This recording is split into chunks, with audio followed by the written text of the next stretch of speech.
Drama. The staff at Redware, a fictitious computer software company, wait expectantly for FE, the company's managing director, to announce his successor. But there are a few surprises.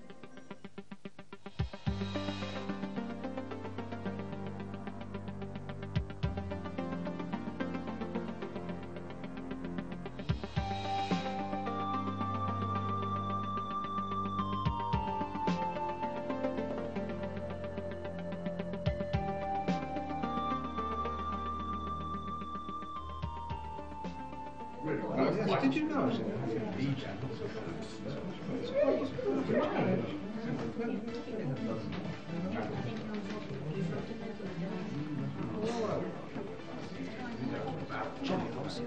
Oh, sorry, I'll speak to you in a minute. Well, I don't know. Place your bets, ladies and gentlemen, place your bets. Rianne of Aplu, as they say in all the best software houses. What's this, Bob? You're not running another book like you did last Christmas. On whether you score tonight. I'll give you 20 to 1 against. No, you can go off people, you know. No, it's for the new MD's job. Now, I can give you 3 to 1 on Mike getting it. Heaven forbid. Well, let's have a look at those odds. Bob, don't you think it's all a little bit tasteless? Effie hasn't even left yet. Jackie, this is his leaving party. It's hardly a state secret. Put me down for a fiver on Mike. OK, a fiver it is. How about you, Jackie? Do you fancy a punt? No, I do not. Who else is in the running? I'll give you 4 to 1 on Charles. Well, he's a reliable runner, but a bit over the hill. What about Lee? Same odds. He's got some good form, but there's a lack of experience in the management area. Oh, that's a bit hopeful. You've put Jenny to death. Jenny? You can't be serious. She is management. I thought she might add a bit of interest. Yeah. Who's that she's talking to? No idea. It looks too casual to be one of the suits from Softex. Well, the odds on there are 20 to 1. Same as you. Yeah, all right, all right. Yeah, I'm off to get a better class of punter. I'd rather put my money on Bob scoring than Jenny getting FE's job. It's just typical of you men. You can't bear to think that a woman might get the top job. Well, I'll just be glad when we know who is in charge. FE should have settled this before today. Well, it may not be his decision. Sorry, I didn't catch your name. Wood. John Wood. Have my card. Oh. You work for Softex? Well, I have in the past, but I'm not a director of the company or anything. I have what you might call a floating brief. Sounds mysterious. Maybe you're a spy. If I were, I'd hardly tell you, would I? No, I suppose not. I was never very good at human psychology. Mind you, you'd need to be a trained psychiatrist to understand half the people in this place. Well, even the great Freud did not try to unravel the traumas of office politics. You know something about psychology, do you? You're very inquisitive. Yeah, I guess I'm a little. Dr. John Wood, you're a doctor of psychology? Well, I was a behavioral psychologist before I worked in software. I guess I walked straight into that one. Well, they say that one of the guys from Softex is taking over and going to fire half the staff. And give you 2 to 1 odds. Pardon? Well, if you've got inside information, you could clean up. Is this the succession sweepstake I've been hearing about? Well, it's the most likely answer. I mean, if you've just bought the company, you'll want to put someone in you can trust. So, Effie, what are your plans? Retiring to the country with your wife? Oh, good God, no. No time to enjoy myself. Bahamas, probably. Effie never married. Apart from the company, of course. So this is more like a divorce. I'm married. Oh, don't listen to him, David. He's been separated for more than a year. The perennial problem of the sales director. You have to be every customer's friend, and you've nothing left to give by the time you get home. You worked in sales? For a little while, yes. That was before you became the chief executive of Softex. Now, Lee here. Lee would never get married, would you, Lee? Not unless the entire relationship could have been sought, pursued, and consummated in cyberspace. Do you mind? We nerds have feelings too, you know. Well, you're not looking too sad at my leaving. Oh, nonsense, Effie. Your leaving's a great loss to us all. Mike, never lie to another salesman. We can dole them out, but very few of us like to swallow them. Well, it'll mean a great change for us all. David, I was meaning to ask you, how do you see the future panning out for Redware? Mike would like to know whether he's going to be the next MD. Oh, Effie, really? It's an interesting question. I once went to an Indian restaurant in the Bahamas. The sight of this Indian restaurant was absolutely unbelievable. I see you rate Jenny's chances. Let's have a look. Here, Jenny, Bob's giving you 20-1 odds to be the new MD. Shut up, Brenda. I wouldn't waste your money, Brenda. I'm not even in the running. Yeah, thanks a lot. You want to ruin my career with Softex before it's even started? Well, it's only a bit of fun. You boys will bet on anything. Yeah, Bob. Wasn't it you who lost 10 quid on some bet at the Christmas party? Don't remember a sweepstake at the Christmas party? I feel rather foolish now. What about what that woman just said? Oh, no. You don't want to take any notice of what Brenda says. No, I meant about your being a doctor of psychology. You make me feel like I should have a couch. Tell me now, Miss... Ms. Carroll. Jenny Carroll. Oh, tell me, Mrs. Carroll, how long have you had this inferiority complex? What inferiority complex? Who told you I've got an inferiority complex? Denial's quite common in these cases. For instance, who do you see as being the next MD at Redware? Oh, it'll be Mike. Over there. He's been virtually groomed for the job. And that's not an inferiority complex, talking everybody expects him to get it. And if it isn't him, then it would probably go to Lee. Lee? Lee Shindo. He's our software wizard. Okay, yeah. He looks a bit young. Well, in terms of the software industry, he's positively middle-aged. He developed most of the killer applications that have made us so successful. Why couldn't it be you? I could just see you as the next MD. What a ridiculous thing to say. You don't know the first thing about me. No. I'm incredibly indecisive and disorganized, for one thing. Are you? Well, this is my desk. Just look at that pending tray. Now, this is a prime example. I'm supposed to start an appraisal system for all Redware employees. It's been on my desk for months. I still haven't a clue where to start. I just keep putting it off. No one starts an appraisal system without a lot of outside help. You know, they're very difficult things to get right. I have some examples in my briefcase. I could go get them for you. Yeah. I have them right in the training room. So you're a trainer? Sure. Well, you could say that, yeah. You want to get them right now? I could photocopy them. Could I? Sure. Oh, hold on. I think Effie's going to make a speech. Daddy wants to say a few words. Well, my children, what can I say? Apart from, I never thought I'd see this day. But then, as I always say, nothing lasts forever. Except this speech. I remember when I set up Redware, some 15 years ago now. It seemed somehow to me like a baby. A small, defenseless infant. One puff of wind, a chill breeze, and it could have caught influenza and died on the spot. More likely to catch cirrhosis of the liver, from what I've heard. You remember those early days, Charles, don't you? No secretaries, no backup. So what's new? But somehow the baby survived and grew into an unruly child. Oh, there were growing pains. I'll be the first to admit it. There were months when I wondered whether it would ever pay its way. But we grew. First Charles, then Lee, and I'm still to have the pleasure of seeing him in a suit. Then Jackie, and of course the lovely Jenny. Then what seemed like countless numbers of comings and goings, engineers, salespeople, marketing executives, of some of whom I couldn't even remember the name. Still can't. I used to watch you leaving each evening, back to your homes, with few cares in the world, whilst I sweated it out with the accounts to make sure your mortgages got paid. But all that's past now. Hear, hear. Then we started to find the success in the marketplace, which I always knew was rightfully ours. We worked hard, but we had fun, didn't we? Oh, do you remember the Singapore contract, Lee? The crises, the long hours, the nights you spent rewriting code. The nights he spent signing restaurant bills. I never dreamt there would come a day when I would be saying goodbye to you all. just proves there is a God. Never underestimate the power of prayer.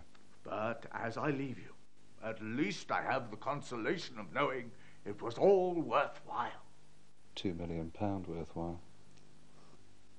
Since, as I leave, I'm leaving behind not an infant, but a thrusting, healthy young man, or woman.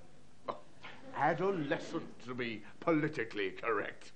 If there's a thrusting, healthy young man in this company, I want to know where he's hiding. And just because I'm leaving in body does not mean I'm going to leave you in spirit, for I shall continue to show a close interest in the fortunes of Redware. Softex given you share options, have they, Effie? I shall ignore that crude reference to money. And instead, I ask you to raise a glass and wish with me that our promising youth shall grow into full adulthood. Cheers, everybody. Cheers. And if it doesn't damn well thrive, Daddy will be back to find out why. Cheers. Yes, very funny, Effie, that old sense of humour right to the last. Now, I understand it's customary on these occasions for a speech to be given by a senior member of staff, and by default, I seem to have been chosen to fill the breach, so I've written a few words. Get on with it, Charles. Yeah, just give him the present. Oh, yes, the present. I have it here. Now, it's really nothing at all, Effie. I hope that you accept it in the spirit in which it's intended. Oh, yes. It's very good, very amusing, and most appropriate. He always wanted a Ferrari. Like his dreams have come true. Ladies and gentlemen, if I could have your attention, please. Time to leave, I think. Ah, yes. Thanks. I well remember that first fateful phone call from FE when I was working at the old Marconi factory. I had recently arrived from Leeds University with a... Dr. Wood, how do I know that your intentions are truly honourable? You don't. You want we should go back to the party? I'll ask Brenda to chaperone you. With Brenda around, it would be you who'd need the chaperone. There'll be no sexual harassment from me. Promise. Betty? I'm sure I have him right here someplace. It'll only take a couple of minutes. 20 steps to better management. What's this? It's a management development program. Very successful. Which tape do you have there? Something about making the most of yourself. Oh, very appropriate in the circumstances. You want to put it on? Watch a bit? I'll get these copied. Okay.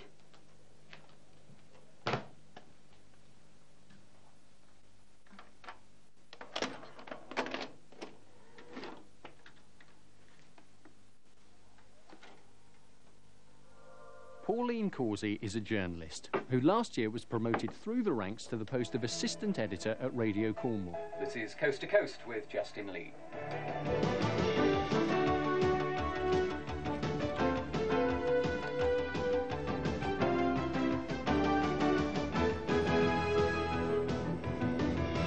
Next this morning, a Camborne man who's been in Britain as an illegal immigrant since 1979 is expected to be deported this afternoon. The breakfast programme is the most important thing to us as a radio station because that is when our main audience is.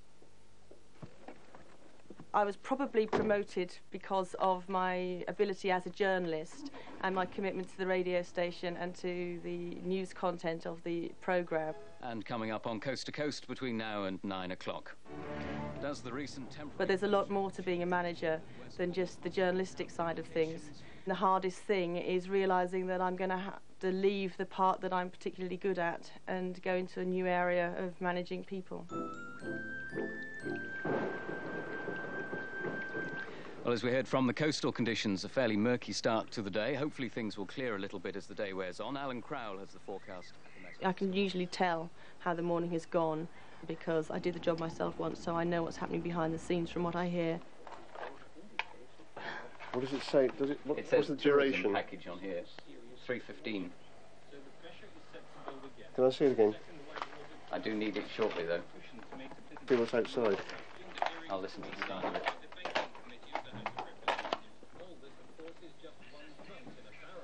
No, that's elections.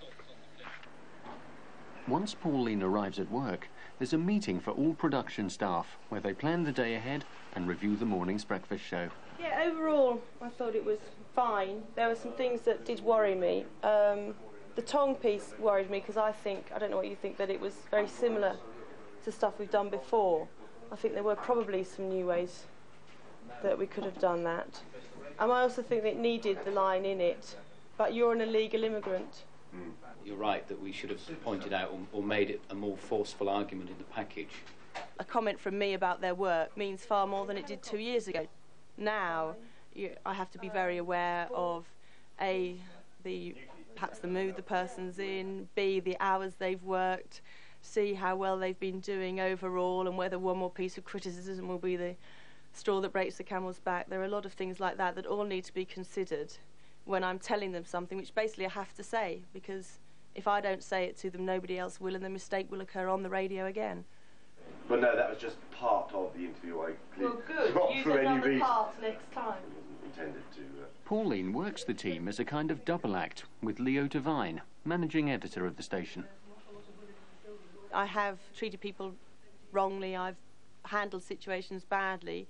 The managing editor, though, is far more focused on how people are feeling. So is it specifically about the lack of manners then? Yeah, lack of manners. We put calls in to the authors of the report and various other people involved in the subject. I just think it should be as non-specific as possible. Just sounded like we decided the line this morning, that was all. Stylistically, I think we are very different. Pauline is very direct and let's get it done and over with right now. I think I'm perhaps more the reserved, thoughtful, laid-back sort of person. But, you know, together that approach works very well, I think, because we've both got our strengths. The way it was described, my husband actually described it, was crucifixion or freedom. It was, you know, how do we deal with somebody? Well, okay, it'll be, we want the short, sharp shock, and it'll be Pauline, but if it's, yes, there is something we need to discuss further, or, you know, we need to be more understanding, then, you know, the managing editor will probably be involved in that. Yeah, that's one of the things it's one of the things that he is saying, and you just need to bear in mind in the overall context of the programme that you have been going on about working women and working mothers too much. Right. So don't do it again. What do you think? Oh, interesting. So you think I should be more like her? Well, everyone's different, but I do think you could do some honest self-assessment of your strengths, your weaknesses. Yes, I guess the way other people see me is important, but just shrug it off. But on occasions, like at the party, you saw how important other people's perceptions are. Yeah? For example, Brenda does not see you as the ultimate manager of the business. Oh, now, hang on. I don't see myself as the ultimate manager of the business. I just get on with doing my job. Good old dependable Jenny. No, I'm not the assertive type. Being assertive doesn't mean being a bully. Being assertive means clearly communicating what matters to you, while respecting and working with what matters to others. Well, that's fine in theory, Dr. Psychologist, but it's just not me. That's why I'll never be MD. Take a look at this example. It's a group I work with on self-assertion. They're very good. Having trouble with your boss? Is your job really on the line? This is practice for the real thing. I just can't this weekend. Any other weekend I'd be able to do it. Simon, you're a professional. Get on with it. I am a professional, and you should have been more professional in telling me to do it. Stop whinging and just go and get on with it. I'm not whinging. You should have given me more warning. No, then I I might have been able to do it, but there's nothing I can do. Ever have somebody try to sell you something that you really didn't want to buy? I mean, them little orphan children that actually make these are, you know, they really do spend time and energy, but, I mean, obviously, you know, you've got a pretty beautiful house here, actually. Just say no.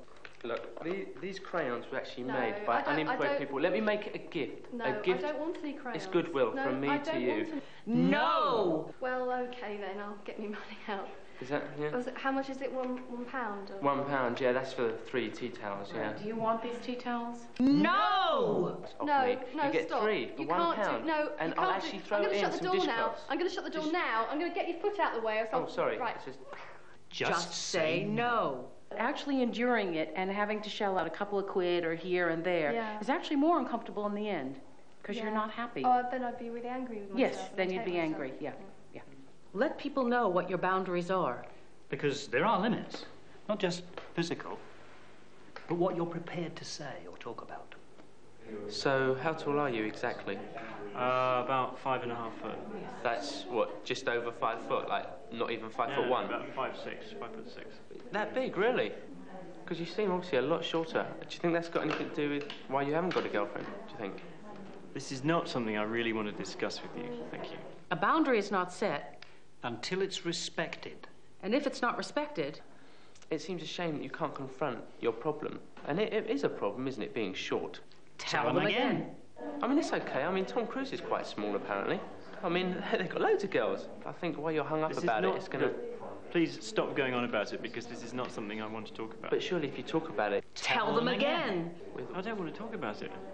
No, I mean... You obviously haven't heard what I was saying. I just do not want to talk about it. I mean, it's fair enough, but I think... Tell them again! Watch my lips. Leave this subject alone. Fair enough. And what do you think?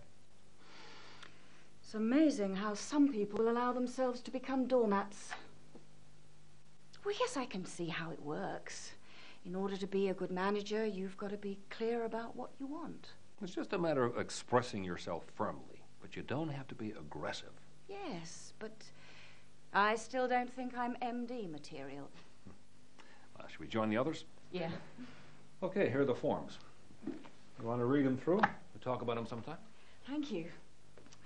I appreciate that. Napoleon was a short peasant from Corsica. Didn't stop him. You really know how to charm a lady, don't you? People are my business. Jenny? I wonder what he wants. Would you excuse me? Sure. What is it, Bob? There's a guy here with a delivery for FE, apparently. Oh, I'll deal with it. FE won't be interested. Delivery. I'll sign for it. FE's rather tied up at the moment. Is that what I think it is? Oh, splendid, Jenny. Oh, now, my good man. Do you want me to sign this, anybody? Your timing couldn't be better. Absolutely splendid. Thank you so much. Excellente.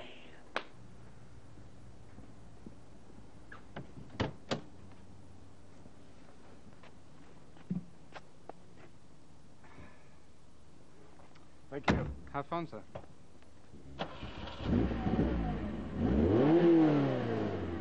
Effie!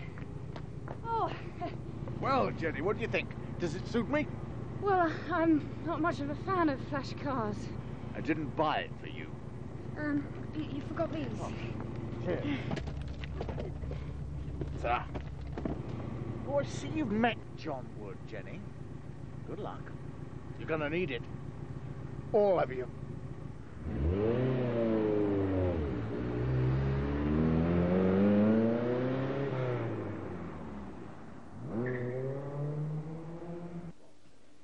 Hey, what happened to the party? Hello, Jenny. Did someone die? Where have you been for the past hour? You've been missing all the fun. Oh, I've been with... Oh, must have gone. Why the long faces? Effie, in true style, left us with a bit of a bombshell. Well, the car? Well, I think he's entitled to spend his own money the way he sees fit. It has nothing to do with a new car, Jenny. No. It was to do with the sweepstake. He announced the winner of the MD's position. Don't look at me. I didn't get it. Softex is bringing in a new guy. One of them, according to FE. A doctor, apparently. Dr. John Wood.